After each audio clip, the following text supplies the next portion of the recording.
Welcome along to episode 826 of the Milk Bar. Jason Forrest here with you as ever. And coming up on the show this week, Dee Anderson, daughter of Sylvia and Gerry Anderson, let us know what it was like growing up with Thunderbirds. Nathaniel Hall will be along to tell us all about his show Toxic, which is at the Arena in May. Rob Lane let us know about his workshop for those who want to work in the world of improv comedy or just get greater confidence in their day-to-day life. Simon Mole will be along to let us know about the Great Big Dinosaur Show taking place over at the Mac in Brum. And Tinker's Farm Opera tell us about their production of The Producers. That's all on the way on the show this week. Welcome to the Milk Bar. Welcome to the Milk Bar. Welcome to the Milk Bar. Welcome to the Milk Bar. Welcome to the Milk Bar. Now, all of us grew up with Thunderbirds because it's been going 60 years. Somebody who was part of the family and therefore completely grew up with Thunderbirds is Dee Anderson, who joins me now for a bit of a chat as we celebrate 60 years of an absolute phenomenon. Good afternoon, how are you? Very good. How are you? I'm good, thank you. And first of all, I know mom and dad aren't around anymore, but can you thank you to them for creating such a wonderful childhood for so many people?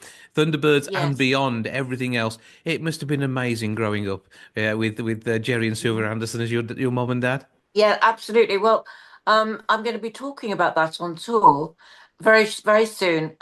Starting at the 12th of May at the Phoenix Arts Club, and we are actually going up into your neck of the woods, but we're not sure when because we're doing Leeds and the Old Woolen and probably Liverpool and Manchester, but got to come to you, haven't we? We need you in Maybe Wolverhampton Nottingham. or Birmingham, Nottingham, somewhere in the Midlands. Yeah, that'd be good to have you nice and close by. Definitely, Because people will travel definitely. for this. I mean, we won't be able to get there via Thunderbird 2, but we will be able to drop in the car and head on over. And Well, in yeah, and enjoy. Maybe a pink Rolls Royce would be a great way of getting there. But it would. it'd be fantastic. Fab one. Yes, definitely. That'd be an expensive place, but I mean, it is a time which means so much to so many people, and just the technology behind the way Super Marionation worked, and the look and feel of these characters on screen. They were really brought to life for kids of all ages, weren't they? Oh, absolutely. And it's really weird how it's lasted for so many decades, you know. And we're still getting fan letters from people all over the world, fan emails now, Hmm. saying how, they've changed their childhood, made their childhood better because maybe they were going through something. And, there was one person who said Thunderbird 2 was actually, he thinks, cured him of some terrible disease. It's just wonderful. And some people have been inspired to be astronauts or engineers through their work. So, I thought it's good to celebrate the 60 years this year Absolutely. by doing the tour. I've also written a book about growing up with Thunderbirds, which has been written by two fabulous writers with me. We've co-written it, Natalie Ogle and Clive Francis, who you probably know, quite well-known people, and Misty Moon is going to be promoting this tour. He does all the wonderful retro tours all over the country. So all in all, it's magnificent. Plus, I have to tell you, we've got some amazing announcements soon with great collaborators, people who are really in the business, successful people in the business. So that's coming soon. I mean, one of the first TV shows to have toys as a spin-off from it. The fact that it is even when I was growing up in the 80s, we were talking about Tracy Island as a toy, Yes. and that was still based on the original Marionette TV series. We've seen Yeah. CGI versions of these characters brought to life to help tell their story in a different way for new generations, and Hmm. it's. We've actually seen very much like with the likes of Star Trek and other TV shows. We've seen spin-offs of things that are in those shows turning up in real life as technology's Hmm. moved on. It is just phenomenal, isn't Absolutely. it? It really is. I mean, they didn't expect this to be long lasting, as long lasting as it has been. I mean, when they were alive, they were amazed that this was all happening over and over and over again. And I think it's testament to the fact that they were a great team, magical team together. And they had a wonderful team working with them too, like Derek Meddings. Mary Turner, who was, great puppeteer, and Derek Meddings was a legendary special effects person, went on to do Star Wars and a multitude of things. Mhm. And So yeah, so that it was a magical time too. The 60s were a great time, and for them, they always said if the 60s helped them because anything could happen in the next half hour. Absolutely. But I love the fact as well that your mom gets an appropriate credit here too, because in back in those times, women were not being recognized for the work that they did either in TV industry or anywhere else in No, many cases either. But the fact she was one of the pioneers who really helped make a name working alongside your dad, it's just so yeah. good to see. I mean, she'll have inspired girls across the world to work in the world of entertainment in that way, won't she? Absolutely. And did you know that ITV just made an announcement yesterday that she's been awarded a special scholarship at the National Film and Television School to help writers, young writers, the next generation of screenwriters in her name. So they funded it in her name, which is magnificent. That's absolutely brilliant, and the fact that you carry on that Anderson name and Yes. can reminisce about these amazing times. It's important we hear these stories, isn't it? Because this was Yeah. pioneering work and just something which captured the hearts of so many. Oh God, absolutely. And I remember as a kid, it was just amazing because I thought everybody had, parents who did this sort of thing. I thought it was quite normal, but of course it wasn't. But and I remember going to the studio when I was very young and giving my age away now, but Mhm. looking at all the puppets and being amazed at the sort of the vehicles and the sheer sort of genius and the sheer imagination of everyone there and how it was like a big, well, like a family, really. Absolutely. I think again that's what gives it's staying the test of time. But I love the fact Yeah, that other kids were hoping to buy corgi versions of what your mom and dad were creating, and that you yeah, got to see the real thing. I mean, that must have been phenomenal. Even though you say you didn't realize it at the time, but looking back, no, it was just brilliant, wasn't it? really amazing. And I think, it teaches people to live the dream or have a dream. And because it was extraordinary how it happened with them, because they at one point had nothing at all. Um, Not really. I mean, actually, at one point they nearly went bankrupt Hmm. because they were supposed to have been commissioned for something, and it never happened. So it was only because they met Lou Grade, who then said, "This is really great. What's your next project?" And they didn't have one, so they had to make one up on the spot almost. But Uh, it all took off from there because mhm. they had that self-belief, And then this is how which is really TV history is important. made. Yeah. Well, it's absolutely amazing to know you're going out on the road with this. As you say, it starts on the 12th of May, Phoenix Arts Centre, Leicester Square, London. You then move on to Leeds at the Old Woolen on the 29th of June. 30th of August, the New Forest Arts Centre in Hampshire. So those are for our entire region listeners. London's the easiest one for us to get to. But as you say, you're heading up around the rest of the country, which means there will be a website where we can find out more as we go along. Where would that be? Yes, if you go onto my website, actually Great Yarmouth have just booked us, and there's about two or three others that are just about to book. So it's deanderson.co.uk. And actually it would be a really great thing to come to the first night at the Phoenix because it's a good, weekend jaunt. Hmm. And also there's a party afterwards and it's a big celebrity thing. A lot of big celebs will be there and there's a meet and greet afterwards. So I'd love to see you. Oh, that all sounds fantastic. It's going to be absolutely brilliant. The memoir Thank is you. out there as well, and they all go under the same name, don't they? Growing Up with Thunderbirds. They do. And look, we can get. I take it Amazon be our first and easiest go to grab a copy of the book. Well, actually, it's going out on a website, Hmm. on a big sort of publishing website called Andrews UK, which has been going for about 20, 25 years. So we'll also be doing an audiobook, and there's another very exciting thing happening with them as well. So if you go on to Andrews UK, you'll see everything. It's all going to be there. Give us the spelling on that one. ANDREWS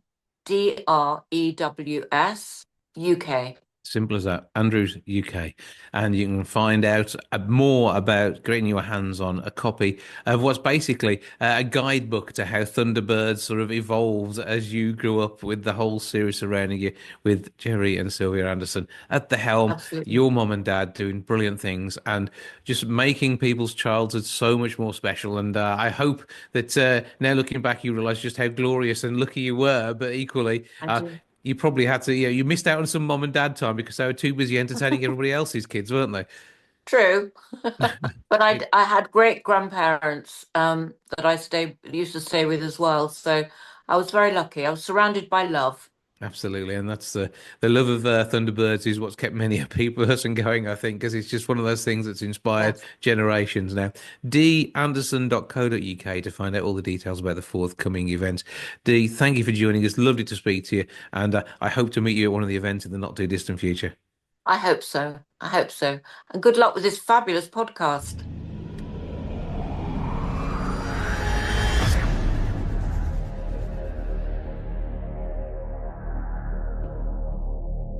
Nathaniel Hall will be at the Arena Theatre on the 9th of May with Toxic, his second play. He's here to tell me more about it. How are you doing, sir? I'm very well. How are you doing today? Oh, good, thank you. Now, background to begin with, we spoke, what must be a good couple of years ago now, when you were heading out on the road with your first time storytelling and storytelling of your own life. And we see that again very much in Toxic. There is elements of your real world here. So, where do you want to start on giving us the initial background? Because it's quite heavy stuff in many ways, isn't it? Yeah, so like you say, my first show, first time, was completely autobiographical. Made that in 2018. I lived 15 years in the HIV closet after contracting the virus when I was just 16 from my first sexual encounter. And so first time was this kind of very public coming out. It wasn't just a play. I ended up on the BBC Breakfast Couch and loads of different interviews around that time. And the show did really well, went on tour. I performed it 100 times. And the show's a real kind of feel-good show because it's a kind of queer rags to riches, overcoming adversity tale, overcoming stigma, overcoming shame. And it's sort of, the sort of show that leaves people, having a standing ovation. It's a feel-good show. But the reality was at the time, my professional life was doing an upward curve and my personal life was doing a downward curve. And actually, I was still living with some of the remnants of the stigma and shame of HIV and being queer in my relationships. And so I decided that I wanted to delve back in and that's how Toxic was born.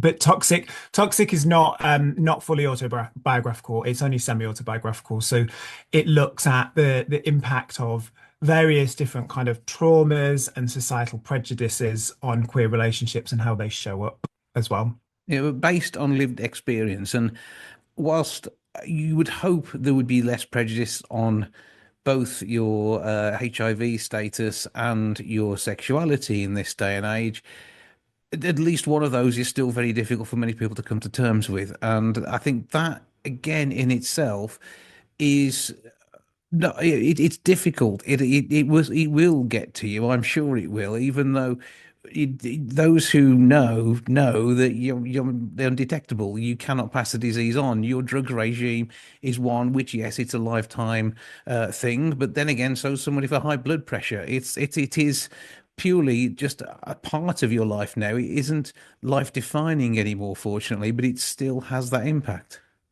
Yeah, well, one in three people will face with HIV face stigma either from their family, their friends, or their workplace. So that's a lot of people, and a lot of people with HIV still keep that diagnosis very private or even completely secret.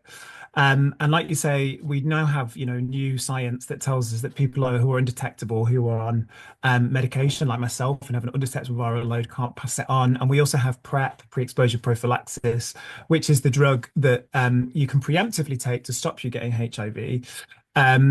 Those exist, but as I sort of just exploring Toxic, which is set at 2017, it starts in 2017, which is the year when those things were really taking place.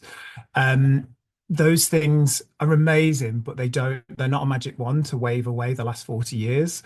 The last 40 years of slurs and shame and death and this profound trauma that our community, particularly I'm talking from a gay bisexual male perspective here, has faced. So Toxic really looks at that and says, yes, medication is great and science has advanced, and in one regard, people with HIV are, absolutely fine, but it's the stigma, the mental impact, the emotional impact of that.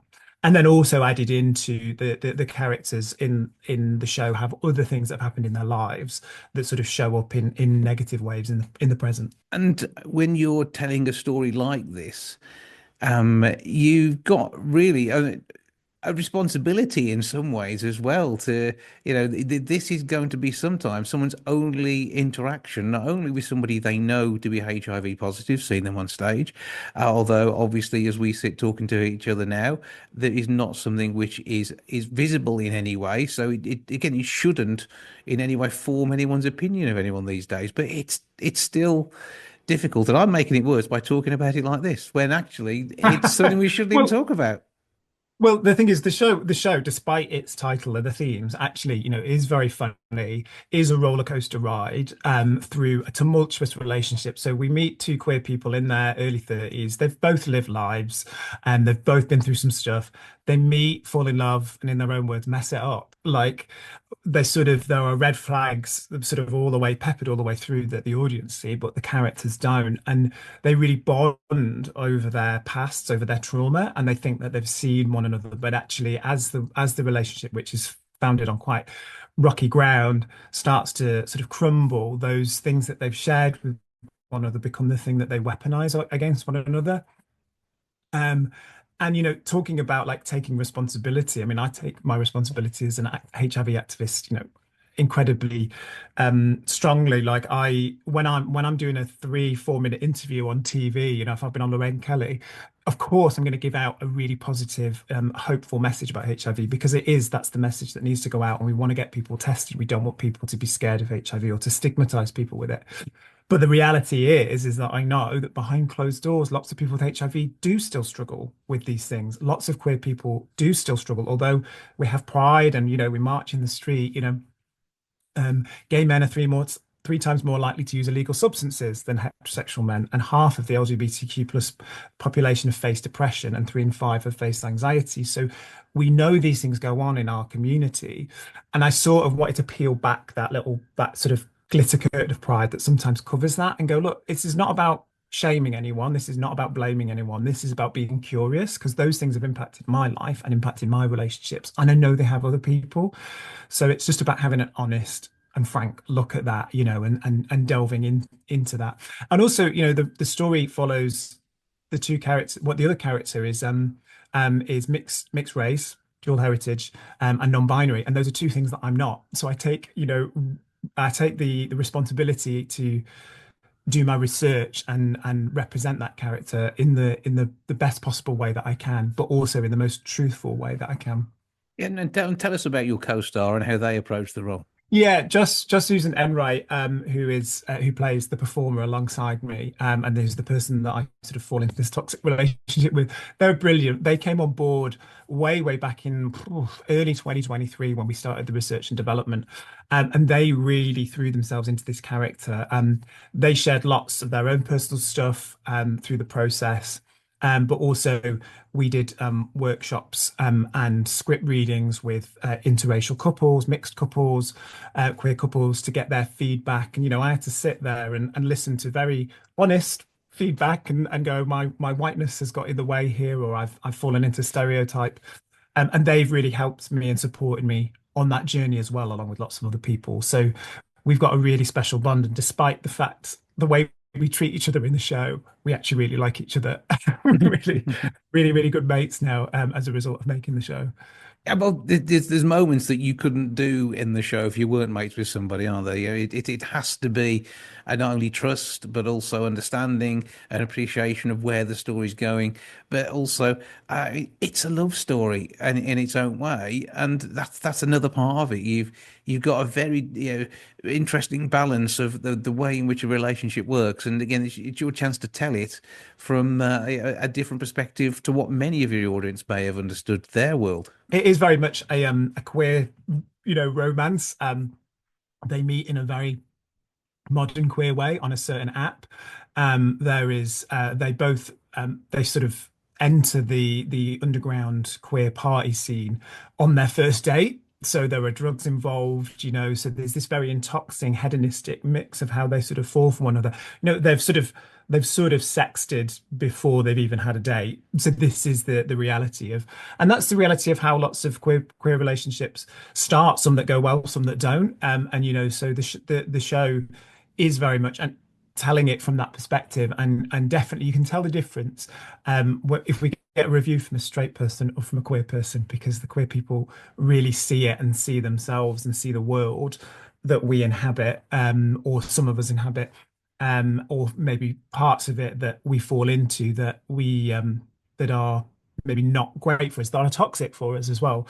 So yeah, it's definitely a very unapologetically queer telling of romance. And it's a tragedy at the end of the day. We know right from the outset that it's not going to go well, and it's like Romeo and Juliet. We know that relationship is not going to survive.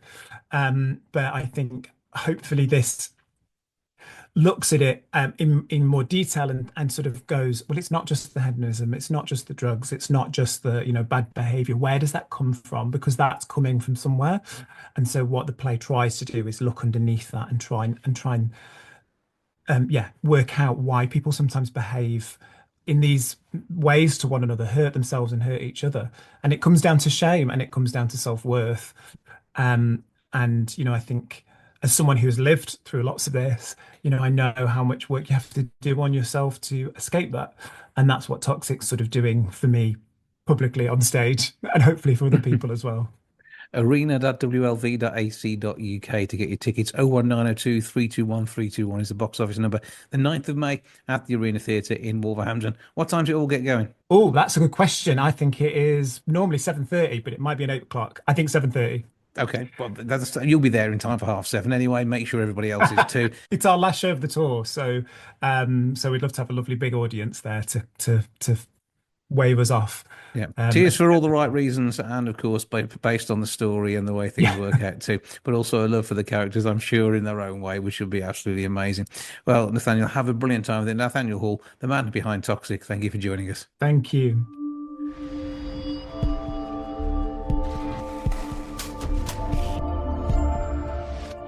I'm going to say master of improv and star when it comes to singing, Robert Lane, has got a workshop on the way to help you if you want to head into the magical world of comedy. He's here to tell me more about it. How are you doing, sir? Are you all right? I'm very well, Jason. How are you? Good to see you. Good. Yeah, good to see you too. So, 30th of April, you say, yeah? Yeah, Wednesday the 30th of April, I'm running a improv workshop in Wolverhampton, home sort of Improv Walls, the improv group that I'm a part of. And taking place at the Students' Union. At the university, that's right, yeah. That's all good. So an interesting venue for doing it. And are you expecting maybe some students of life to join you?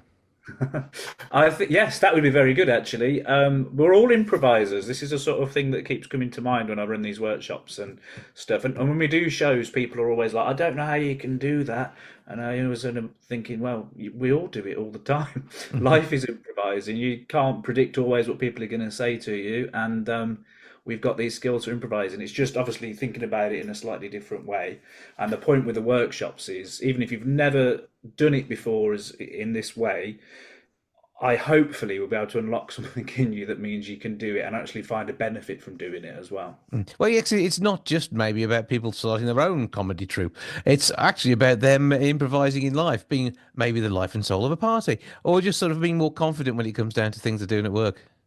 Absolutely right. I mean, improv has done so much for me just in like life in general, really, outside of performing. As a performer, it's a great thing because it means I can go on stage and know that however bad things get, it's not going to be that bad and I'll probably survive. And that's very helpful. But then in life as well, however awkward you might feel in a conversation, or you're not quite sure what you're going to say next, or you're worried you've sounded like a bit of a fool or whatever, actually what doing improv can do, it sort of shows, none of that really matters that much anyway. The other person's probably concentrating on how they look and what they're saying.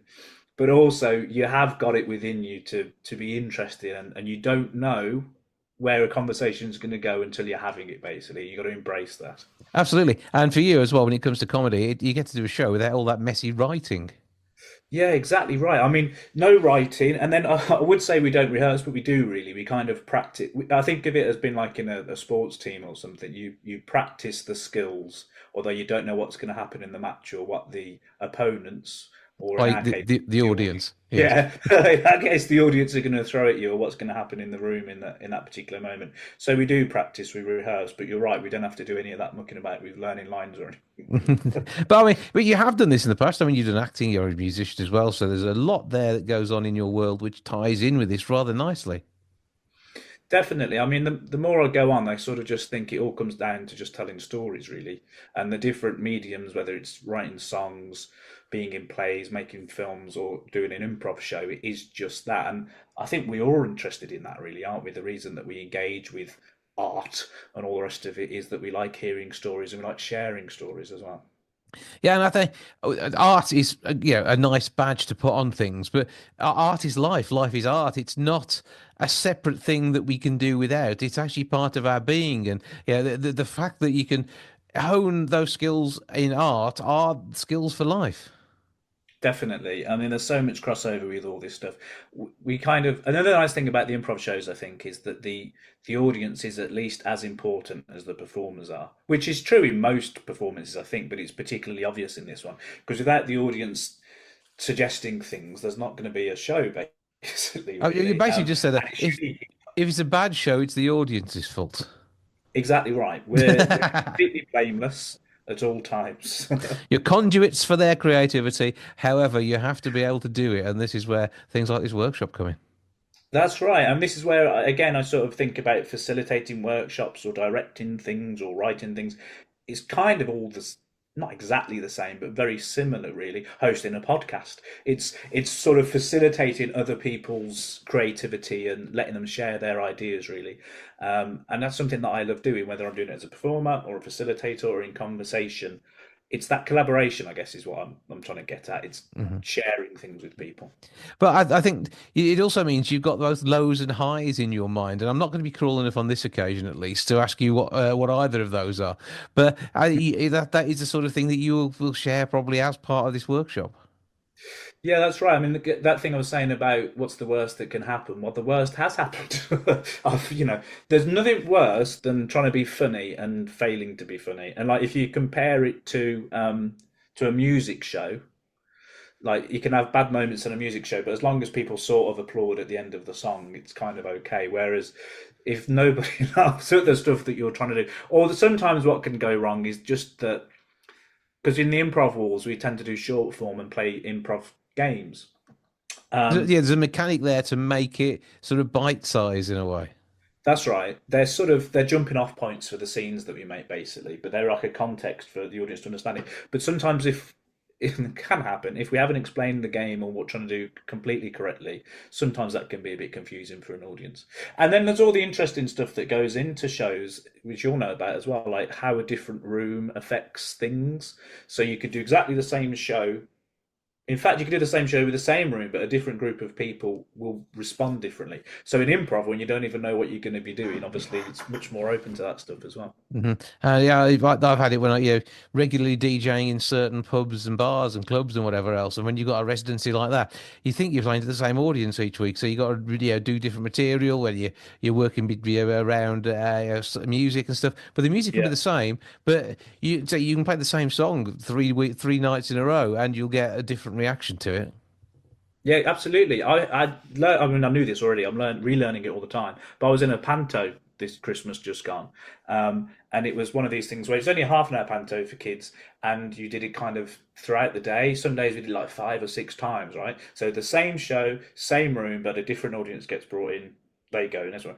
And sometimes there'll be an audience come in, and they're just not with you, and you sort of like you're doing this stuff, you're thinking, oh, this isn't funny. This isn't funny. And then, because if they don't laugh, it's not funny. But then the next audience come in and it's all funny again. And you're like, oh, we were right. And it's like, what was different about that audience? It could be that they hadn't had their lunch yet, something had affected them on the way in or whatever it was. So there's always other things going on. And again, actually, I think the improv, even in something like that was scripted, being able to kind of roll with the punches of the different things that are happening in the room is a very handy skill, I think. Hmm. And you'll work different bits of the room at different times potentially too. And yeah, the bigger the audience, the more likely you're able to spot that there'll be groups, pockets that find certain things funny and not. Again, down to music, you get your Motown crew, you get your ones who like a bit of disco. It's almost like that with words. It is, and it's interesting. I mean, this is like group psychology, isn't it? But how different pockets affect each other. So if you've got, I think it's probably just down to if you've got a room where there's a couple of loudish people who are going to lead the laughing and the clapping or whatever, that will affect the whole room. But then if you've got a few people who are a bit more restrained, that will affect the room a little bit as well. It's dead interesting. Well, long may your analysis of people's guffaws entertain you, and hopefully you can allow others to entertain them too. So tell us how we can get hold of tickets to be part of this workshop. Okay, so it is it's limited numbers, so it is important that people book beforehand, and you can get the tickets from my website, which is robertgeorgelane.com. It's gone posh, yeah. Yep, you could also find them on the Improv Walls website. We've got a decent website address now, you'll be pleased to know, Ooh. which is improvwolves.co.uk, which is a little bit less of a mouthful than what we had before. So you can find the tickets on either of those. robertgeorgelane.com, improvwolves.co.uk. Still managed to trip over them, but there you go. Well, it's the George in the middle that gets everybody every time. Oh, there we go. Well, have a brilliant time with doing that, sharing skills and making magical moments with your sort of proteges as they will be, and enjoy that. And we look forward to the next Improv Wolves gig. Of course, we can find out about those on that website too. Is there anything in the near future?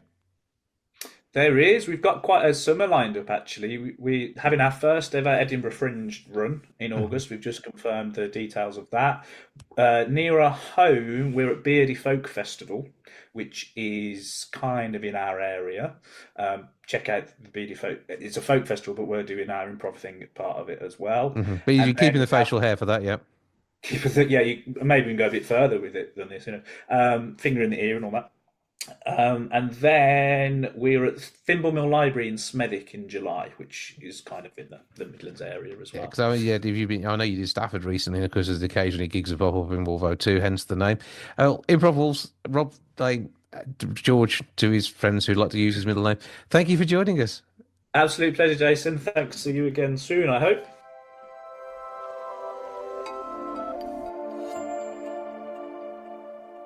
At Birmingham's Midlands Art Centre on the 1st of June, the Great Big Dinosaur Show takes to the stage. One of the creators behind this is poet Simon Mole, who joins me now to tell me more. How are you doing, sir? Yes, very good, thanks.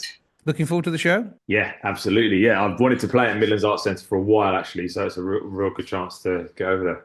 Oh, lovely venue. It's all going on Sunday the 1st of June. 2 performances, 11:30 a.m. and 2:30 p.m. And a chance to bring dinosaurs for life for kids from across the Midlands. Yeah. I mean, I think it's really exciting to me that it's obviously an incredibly popular topic amongst young people. And one exciting bit of it is that we often meet 3 or 4-year-olds who know more about dinosaurs than we do, if you know what I mean. And that's the experts that can kind of bring us up to speed on how to pronounce things or the latest developments out there in dinosaur discoveries. I think that's the exciting part, isn't it? Because even though these dinosaurs are millions of years old, we're still finding out new things every few months. Yeah, exactly. And I feel like in the book of mine, our first book of dinosaurs, which is what we kind of adapted and used to inspire the stage show, that finishes with the idea that maybe one of the young readers will discover something which shows us that something in the book isn't actually true. The idea that knowledge is changing all the time. And I think that's an exciting idea to take into life more generally as well, And that, which was your 4th book, was actually illustrated by Matt Hunt. And I mean, Matt's drawings, do they sort of come alive in this?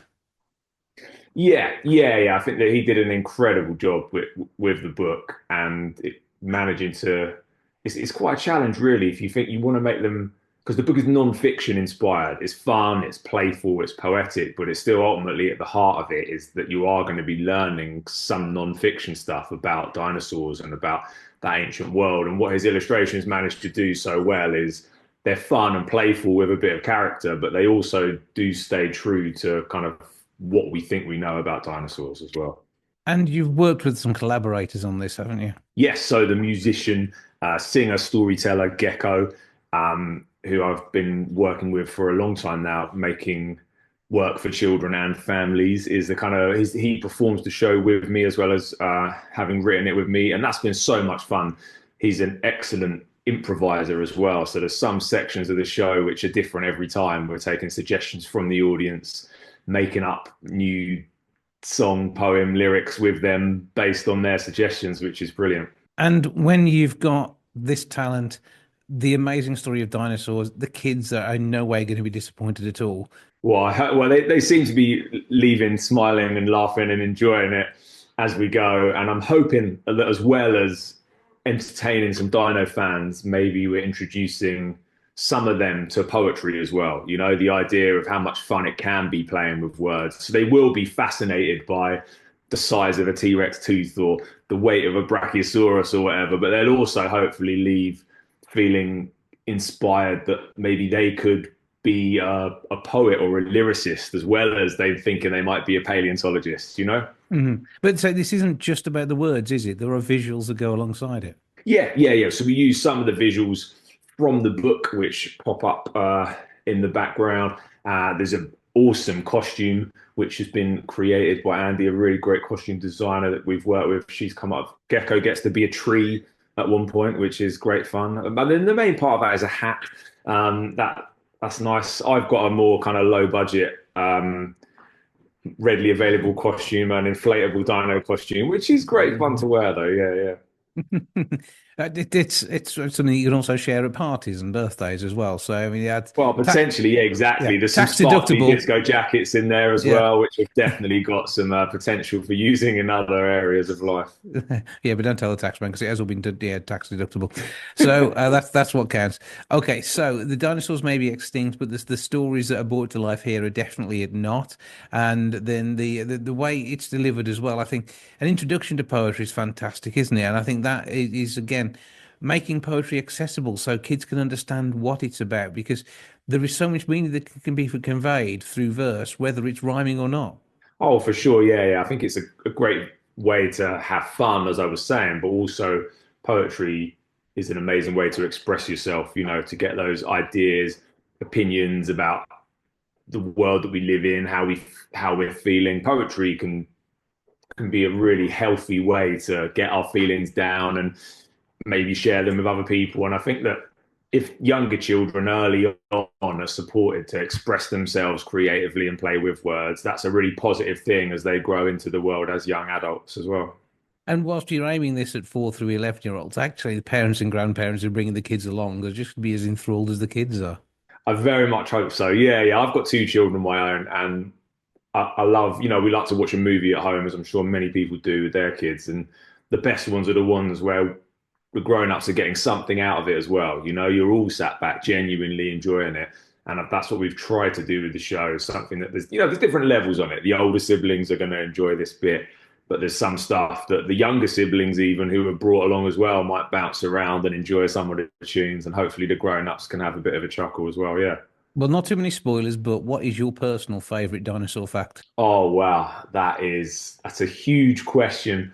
I think it's only a small spoiler, but I would say probably that each T-Rex tooth would have been as big as a banana. I feel like that is just because it's so visually translatable for a young person. Does that make sense? Like, it's just such a cool, and there'd have been like 50 or 60 of them in each mouth. So the idea of like, you can just instantly imagine that scale is quite unbelievable, really. Yeah, I mean, bananas are always used for scale as well, so I think that helps particularly well. So that's always good.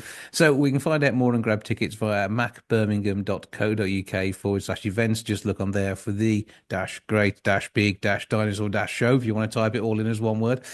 Give that a bash. But you can also be found on you and your socials, etc. as well, can't you? Yeah, sure. All of the event details at simonmole.com, and you can find me on the socials, either Simon Mole Poet or at Simole, depending which channel that's on. Yeah, and just Simon Mole Poet. Just give it a Google. You'll find this fella.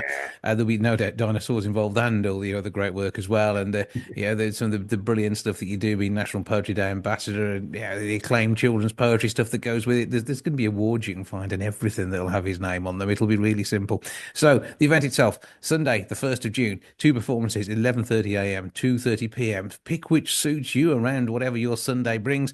Take the kids along. 4 through 11 is your serving suggestion. However, many ages will be entertained by the magic that happens here as the Great Big Dinosaur Show arrives at Birmingham's Midlands Arts Centre, the MAC. Simon Mole, thank you for joining us. Thanks a lot. See you there.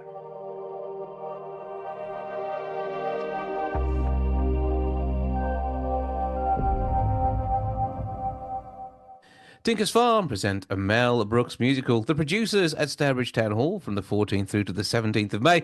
5 of their number are going to tell me more about it. Hello, gang. Hello. Right, so we'll start with introductions, tallest to shortest, from the way you are stood or sat down. Okay, hi, I'm Tom and I play Roger the Green. I'm Tyrone and I play Carmen here.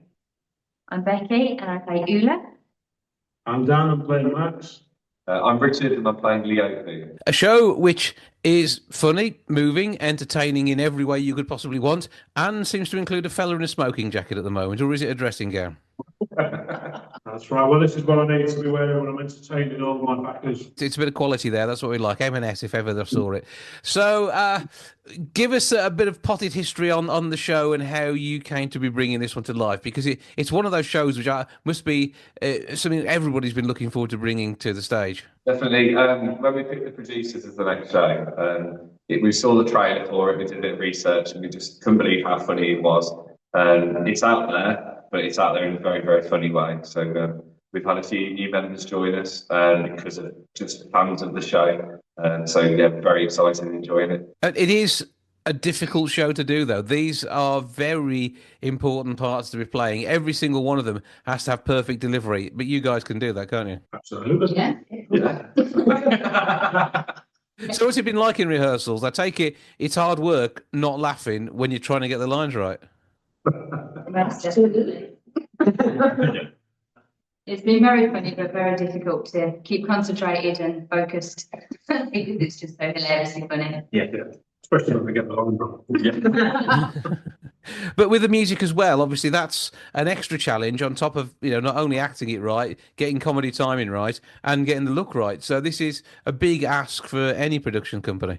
Oh yeah, absolutely. Yeah, I mean the songs are quite hard to do anyway, aren't they? It's very harmony, like they're insane, some of them. So some of the higher parts are quite high. Let's put it that way. Some of the lads. Okay, who gets the easiest ride though? That's the thing. Who's it simplest for? Let's name names. Me.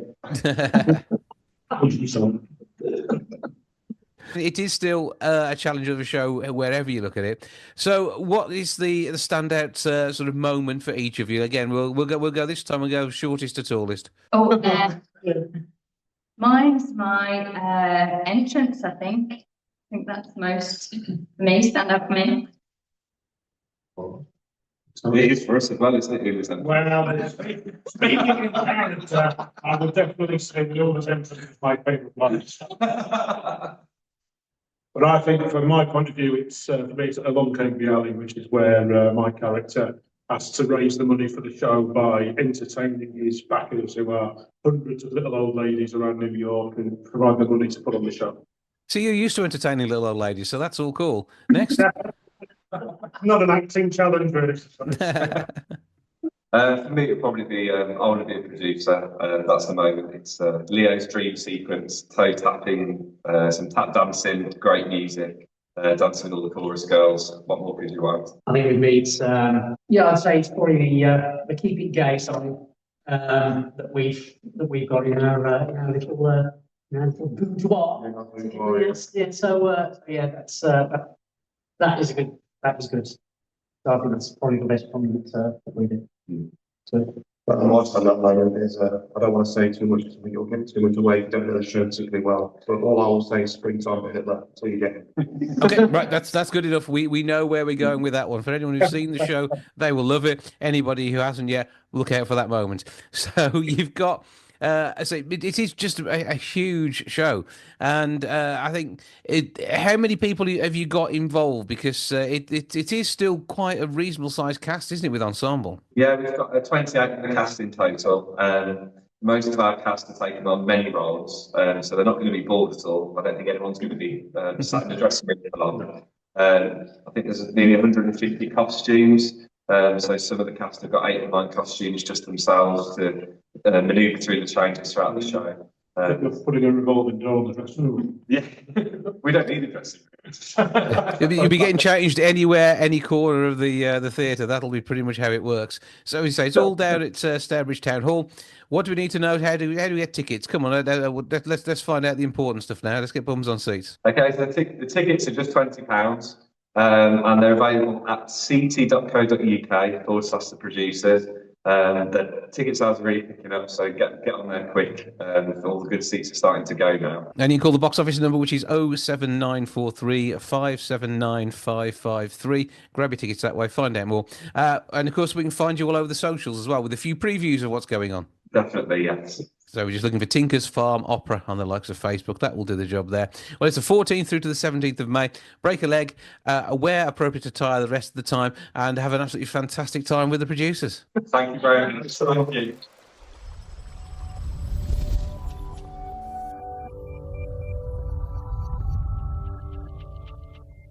Well, that's it all for this week. Thank you so much for joining me. Back with episode 827 next week. I hope to see you then. Ta for now. Goodbye from the milk bar.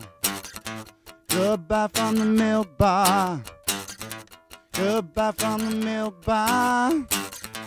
Goodbye from the milk bar. Yeah. Goodbye from the milk bar. Yeah.